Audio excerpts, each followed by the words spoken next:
Shri Gurubhyo Namaha. I am A. Tejashvi from class 9th B. Today we are going to learn an interesting poem which is Wind, written by a famous poet Subramanya Bharati. So before going into the lesson, let's learn a little about the poet. Subramanya Bharati was popularly known as Mahakavi Bharati. He is a Tamil writer, a poet, a journalist and an Indian independence activist. He is one of the greatest Tamil literary figures of all time. So let's go into the poem. Wind comes softly, don't break the shutters of the windows, don't scatter the papers, don't throw down the books on the shelf. There, look what you did, you threw them all down. So in this stanza, the poet is advising the wind not to come violently because it might break the shutters of the windows, it might scatter the papers, it might throw the books down from the shelf. So he is calling up to the wind and showing it the destructions which it has made. So the word shutters means a hinged panel which is used to close the windows like a curtain, and the word scatter means throwing into various directions. Let's see the poetic devices in this stanza. So the first poetic device used in this stanza is symbolism. Symbolism means that when a word is referred here, it actually means some other thing. So here the poet is referring the wind as a symbol to symbolize the challenges in our life. And the second poetic device used in this stanza is anaphora. So anaphora means when a word is repeated at the beginning of two or more consecutive lines, it is called as anaphora. So here we can see the word don't is repeated in the second, third and the fourth line, which is anaphora. Let's go to the next stanza. You tore the pages of the books, you brought rain again, you are very clever at poking fun at weaklings. Frail crumbling houses, crumbling doors, crumbling rafters, crumbling wood, crumbling bodies, crumbling lives and crumbling hearts. So in this stanza the poet is accusing the wind.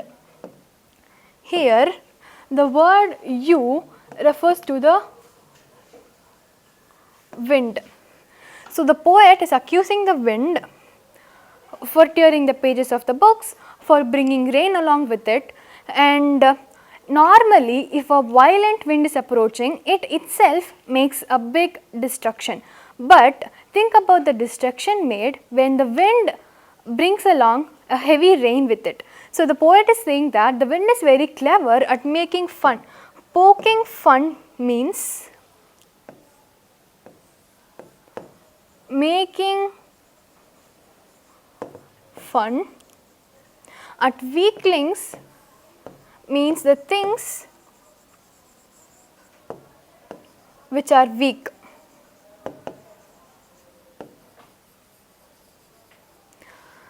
So the poet is saying that the wind is very clever at making fun at the things which are weak. And then he is saying frail crumbling houses, crumbling doors, crumbling rafters. The word frail means weak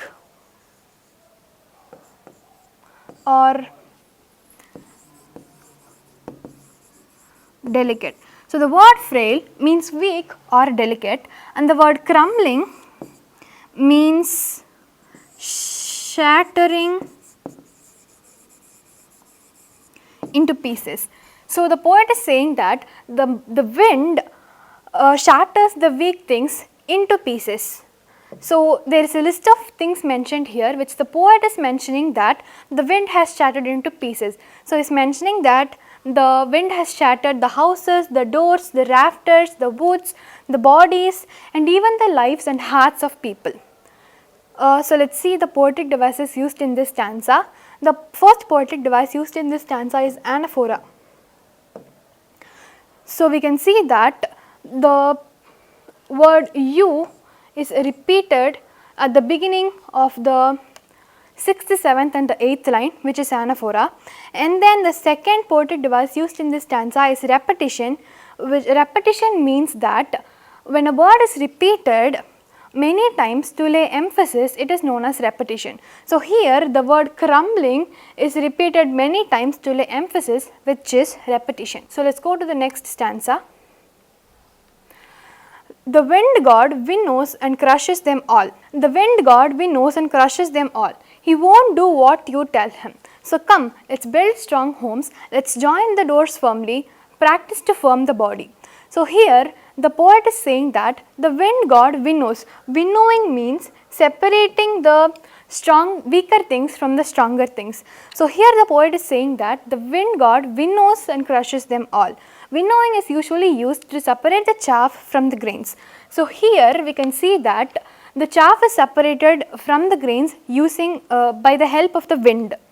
So the wind god is a personification. The poet is saying, giving human qualities to a lifeless thing, which is wind, that is called as personification.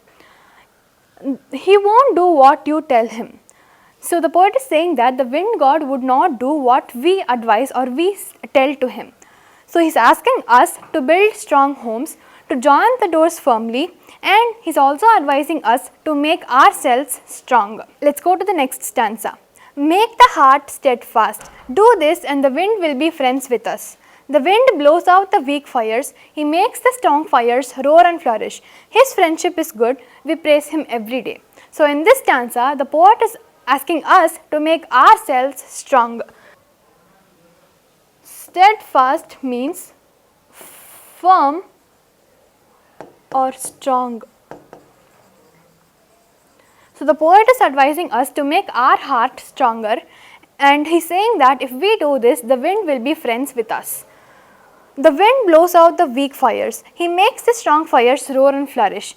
So he is saying that the wind blows out the weak fires. Weak fires, we have an example of candlelight, which blows out with a strong blow of the wind, and the same wind which blows out the weak fires makes the strong fires roar and flourish. Roar means making loud sound, and flourishing means to develop. So the wind which blows out weak fires, the same wind makes the strong fires roar and flourish. And the poet is saying that the friendship with the wind is good and we praise the wind every day. So let's see the poetic devices used in this stanza. So the first poetic device used in this stanza is alliteration. So the consonant sound W is repeated in the same line, which is alliteration, and the second poetic device used here is personification. So the word he personifies the wind.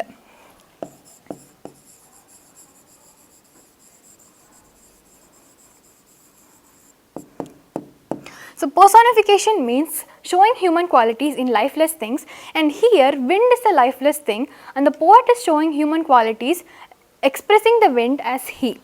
So I hope you understand this poem. Thank you. SRMJV is not just a school, it's a one-time experience. VM Nagar, Tiruvallur,